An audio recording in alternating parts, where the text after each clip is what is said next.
Imagine you've been working for quite a few years and you've built up the money, and now you're ready to go get you a new house. You're ready to go find a nice neighborhood with a good school. And so you start to do some research and you start to look for, what's a nice new place with more space that I can afford that'll be great.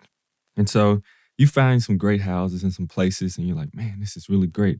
I'm excited. And so you see them online, you're looking, and you find a couple. And it's just one neighborhood that's just right, and things are just so nice there.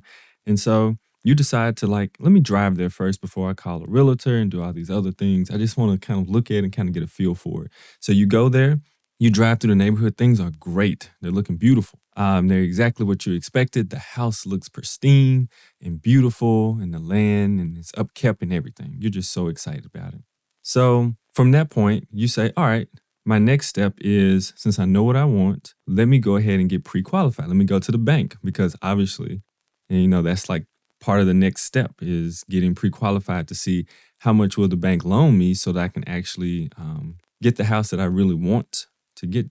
So as you go to the bank and you sit down with one of the financial people and you say, hey, I'm looking at getting a new house. How much am I qualified to get, and everything? And you said, just based on information that I've done research on, I should be able to afford this in this neighborhood that I really would love to be in. And they look at you and they say, no, you're not going to be able to get that interest rate for that one. We're not going to be able to give you that rate on the loan. You're going to actually have to get this much higher one, and we're not going to be able to give you that much money. And so you're a little confused. And you're just like, but I have everything qualified to do this. I have good standings. I don't have any other issues or anything, good collateral and everything.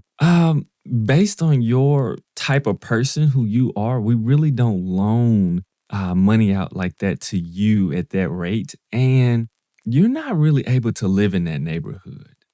And so you're really perplexed, confused, and vexed why you're not able to actually, afford the liberty of being able to go where you please. Well, this is what happened in America in the early 1900s. It is something called redlining. If anything, you understand that this is just not right. It's not fair for you to be discriminated against because of the color of your skin. So we're going to get into that on this episode. Let's go.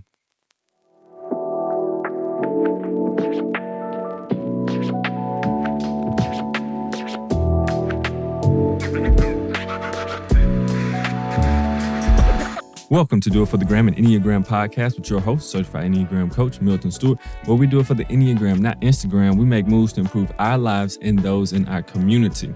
So as you know, I'm on the series of systemic racism. It's a big deal to me. Once I've said on the 3 previous episodes, because as a Black man in the Enneagram space, for me, it's important to do inner and outer work. Personally, I think both of them are super crucial. You can't just do one and not do the other. Because it leaves you kind of lopsided. And as a Black man who lives in America, I don't have the opportunity not to do outer work as well. That is part of what I teach along with the Enneagram, inner work as well. So this here, redlining, is what we're talking about in this one. Because what I want to do is I want to show not only a subjective truth about racism, which is experiences of people, they're giving it. And a lot of people, they can say, well, I don't experience life that way, so it must not be that way. Okay, sure. But I want to give objective truths. I want to give realistic, historical, factual-based information for people to see systemic racism and how it permeates through our country, not only in the past, but how it is the way we are now. So here we go.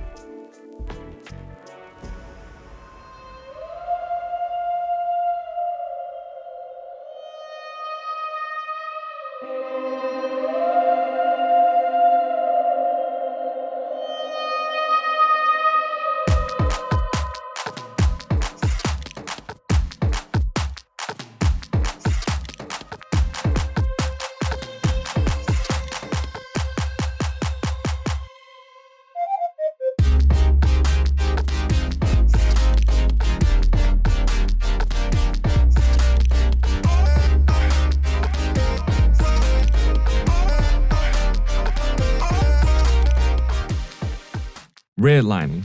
What is redlining? So redlining is a process by which banks and other institutions refuse to offer mortgages or offer worse rates to customers in certain neighborhoods based on their racial and ethnic composition. It's one of the clearest ways to see institutionalized racism in the history of the United States. So here's some of the history behind redlining. 50 years after the abolishment of slavery, aka that was 1865. Remember, 1865 is a huge year. We're talking about the 13th Amendment was ratified, which is basically saying that Black people can no longer be slaves. But then you also have the Black Code starting that exact year. You have Juneteenth, you have Jim Crow laws, and you have the start of the Ku Klux Klan. So this is all happening in 1865, by the way. You have to be able to research. That was a crazy year in our history. So 50 years after that, local governments continue to legally enforce housing segregation through exclusionary zoning laws, city ordinances, which kind of prohibited the sale of property to Black people. In 1917, when the Supreme Court ruled these zoning laws unconstitutional, homeowners swiftly replaced them with racially restrictive covenants. So these were agreements between property owners that banned the sale of homes in a neighborhood to certain racial groups. So do you see what's happening here? So the Supreme Court says, okay, it's unconstitutional to have these specific zoning laws, which was discrimination and segregation and stopping Black people and anybody who was not white from getting into certain places. So then they said, okay, well, since the zoning laws are wrong, well, we'll do racially restrictive covenants with the people who own the land so they still don't have to sell to them. So they just maneuvered a different way, a systematic way of maneuvering and discriminating against people of minorities, Black people and people different ethnicities. So by the time the Supreme Court found racially restrictive covenants themselves unconstitutional in 1947, the practice was so widespread that these agreements were difficult to kind of invalidate and almost impossible to reverse. And so according to the Understanding Fair Housing, a document that was created by the Commission on Civil Rights, a 1937 magazine article reported that 80% of neighborhoods in Chicago and Los Angeles carried racially restrictive covenants by 1940. And remember, these are some of the more populated places with minorities and different people. So 80% of their neighborhoods were racially restrictive with covenants. So just let that sink in some. So the federal government, unfortunately, here we go, began redlining. So it made it constitutionally right to redline. So here's information on how the federal government helped begin redlining. The federal government was not involved in housing until 1934, when the Federal Housing Administration was created as part of the New Deal. Now, when I grew up and went to school and they talked about the New Deal and all the things that came with it, they made it seem like it was the greatest thing to ever hit America. I remember that. And as I've done my own research and dug in more and more, it actually was the worst thing for Black people because it seemed like such a good thing. And there were some good things that came from it in one instance, but they all did it at the expense of Black people not getting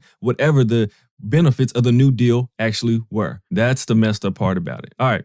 So the FHA, Federal Housing Administration, sought to restore the housing market after the Great Depression by incentivizing home ownership and introducing the mortgage lending system, which we actually still use today. Instead of creating policies to make housing more equitable, however, the FHA did the opposite. It took advantage of racially restrictive covenants and insisted that the properties they insured use them. Wow. Along with the Homeowners Loan Coalition, HOLC, a federally funded program created to help homeowners refinance their mortgages, the FHA introduced redlining policies in over 200 American cities. That's what I'm telling you when we talk about systemic racism. Here you go, right there. Literally, this program, FHA, created by the New Deal from the president, actually introduced redlining into over 200 American cities, which you know good and well, these 200 cities were our top and most populated cities with most likely and definitely the most Black people or people of minority culture would be there. So beginning in 1934, the HOLC included in the FHA underwriting handbook residential security maps. You see how they frame and name stuff? You got to really pay attention. Residential security maps used to help the government decide which neighborhoods would make secure investments and which should be off limits for issuing mortgages. The maps were color coded according to these guidelines. Please Google this if you have not. Redlining maps. You will see literally how they color coded areas where you can actually give a mortgage to, or people you shouldn't give a mortgage to, or give a bad mortgage to, or a loan, better yet. So you have to really look at these things. All right, so the first color was green. It meant the best. And the green areas represented in demand, up and coming neighborhoods where professional men lived. These neighborhoods were explicitly homogeneous, lacking a single foreigner or black person. Wow. Literally, this is like word for word stuff. Like it's not just like my thoughts. It's like word for word stuff. Then you had the next color, which was blue, which was still a desirable neighborhood. But these neighborhoods had reached their peak. But their thought was that they were stable due to a low risk of infiltration by non-white groups. This is systemic racism so clearly. It's hard not to see how that's not. All right. Yellow, which is the next color, was definitely declining. Most yellow areas bordered black neighborhoods. They were considered risky due to the threat of infiltration of foreign-born, black, or low-grade populations. Wow, really? And then you had red, which was hazardous. Red areas were neighborhoods where infiltration had already occurred. These neighborhoods, almost all of them populated by black residents, were described by the HOLC as having an undesirable population and were ineligible for FHA backing. So these maps helped the government to decide which properties were eligible for FHA backing. And so if you know anything about the FHA now, the loans and different things and support that people get to have home ownership and to actually build some type of wealth and actually make something good for themselves and their families, these things weren't afforded or allowed to the black people who were able and who were working to actually try to achieve some of these things. Green and blue neighborhoods, which usually had majority white populations, were considered good investments. It was easy to get a loan in these areas. Yellow neighborhoods were considered risky, and red areas, those with the highest percentage of black residents, were ineligible for FHA backing. So that's kind of messed up. That's one of those things like, if I'm here, I'm stuck. Like, even if I work my butt off to get somewhere or to achieve at a higher level, I'm still stuck here because I live here because of the history of America, right? I don't have an opportunity to be born or work hard to get to a green or a blue area. This is where I was born at. And even though I work hard, I'm doing a really good job, I'm following all the laws and rules, I'm stuck here because because the systems would not allow me to move forward and to progress in life. That's super important. Something else is super important is to understand how housing, apartments and like places where they have a lot of different like housing put together, that originally came a lot from the New Deal because these apartments were created to help people get on their feet to get to like nice neighborhoods. So they were really funded economically really well. So majority of the people who lived in big apartment complexes were actually white people at first because they were trying to help people get on their feet. And these places were funded and they were supposed to be able to help and to get people into housing being transitional. But here's the issue. It stopped being funded once white people started to move out of it. And black people started to be able to move into it to try to do the same thing, transition people from living in like apartment complexes that are like all centered together and then move them somewhere nice. But the funding stopped and you're stuck in this area where it's a lot of frustration, a lot of fear, a lot of anger. Not gonna go too deep into that, but that's something else to look at as well. You have to look at why are areas in our country and in housing the way that they are. It's all because of systemic racism. It is backtracked. It's not like people just moved all of a sudden because like, oh, I like to be cluttered around a whole lot of people, who are poor. No one necessarily wants to do that per se. And so you have to look at the history of our country because it all is impacted by systemic racism, even in 2020.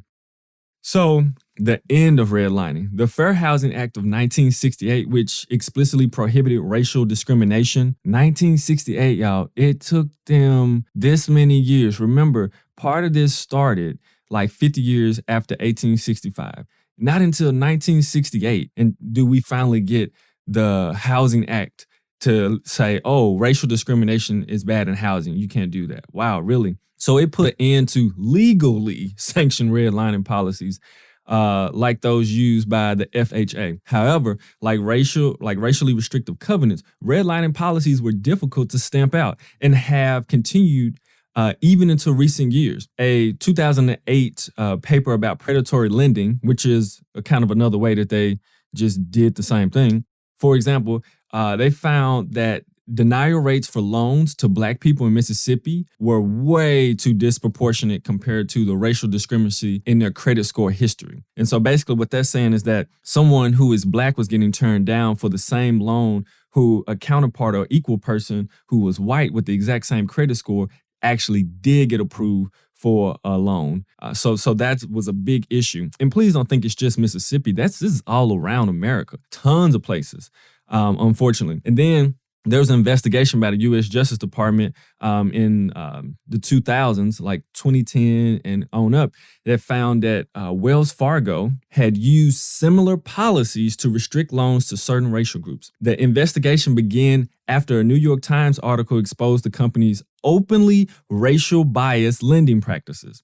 The Times reported that loan officers were referred to Black customers as mud people, and the subprime loans they pushed on them with ghetto loans. And so there's actually a Netflix documentary about Wells Fargo and how messed up it is. Don't remember the name right now, but I definitely say Google and check it out because it's real messed up. And that's what I'm talking about. Like when we talk about systemic racism, we are talking about not just like, we're talking about this is so built in, it's crazy. Because think about it. If you don't experience this, a lot of times you may not know like, oh, these people were denied a loan even though they had the exact same credit score, I do.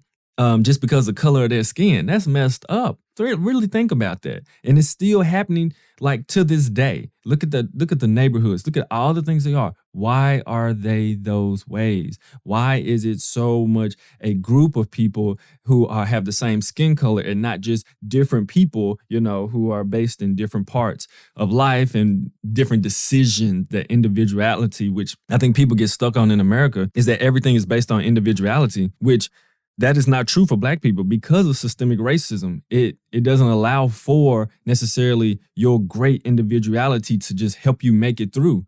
You need help. You need avenues. You need windows. If you hear of not any successful, but if you hear most successful Black people who've made it through and made it really high up, they will tell you about like there's always someone somehow who really looked out for them, who was usually just a really good white person, to be honest, who was like down to say, whatever they're doing right now is not right and I'm standing up.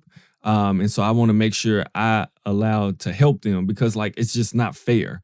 It's not right the way things are. So redlining policies are not limited to mortgage lending. I want you to understand that too, because we're talking about systemic racism. Remember, we talked about Jim Crow laws because that's still going on, right? You're still a second-class citizen in a caste system. We were talking about the Black codes. You literally, like, we're trying to make sure we take your votes away, make sure you don't have dignity, make sure you're not the same as us. We're doing all these different things, right, to trying to create space between Black and white people, chain gangs. Ku Klux Klan is still out there. They're still hanging people, by the way. Civil rights movement is actually going on during this redlining period, and also during this period. Well, I'll leave that for another episode. But all these things are going on at the same time, okay? But there are systemic and systematic ways that, unfortunately, powerful white people are trying to restrict Black people from being able to have the liberties and freedoms that everyone should in this country. All right, so redlining policies are not limited to just mortgage lending, like I said before. Other industries also use race as a factor in their decision-making policies, usually in ways that are ultimately hurt minorities. Some grocery stores, for example, gas stations, they raise prices of certain products in the stores located in primarily Black and Latino neighborhoods. So here's the thing that always gets me too. It's kind of like, so the people who have the money to pay for the stuff end up getting the stuff for free. They have discounts or they have a black card, all ways to get stuff for free or discounted. But the people who don't have the money for it, they're charged even more for it. That is some messed up stuff. And like I said, it still happens today. It is still going on today. All right. So the continued impact of redlining. The impact of redlining goes beyond the individual families who were denied the loans based on racial composition of their neighborhoods. Many neighborhoods that were labeled yellow or red by the HLLC back in the 1930s are still underdeveloped and underserved compared to the neighborhoods that were considered green and blue neighborhoods, which were largely white populations. So think about this. If Black people weren't able to get into these nicer neighborhoods, quote unquote, nicer neighborhoods, AKA economically better funded neighborhoods, better schools, better all these things, how in the world are Black people through time supposed to actually be able to partake in things that are nicer in our culture, right?